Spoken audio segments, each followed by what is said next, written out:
You may be facing this problem as seen in this video.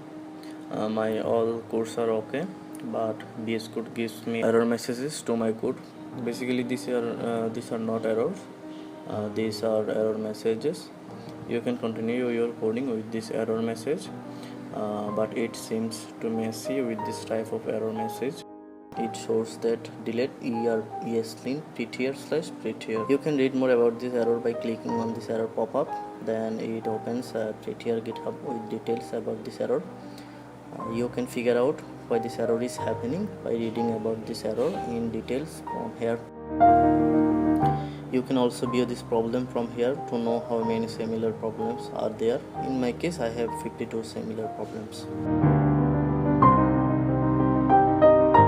Moreover, you can quickly fix this problem from here, but it's not a permanent solution. I'm showing you a permanent solution to this problem. Go to the left side of your project, search for a file called .eslintrc.js file. Open it and write some codes after add React Native community as seen in this video. These codes are also available in the video description. You can simply copy and paste them into your project and save the file.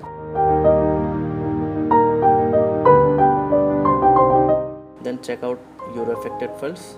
Errors are not there anymore. Thanks for watching.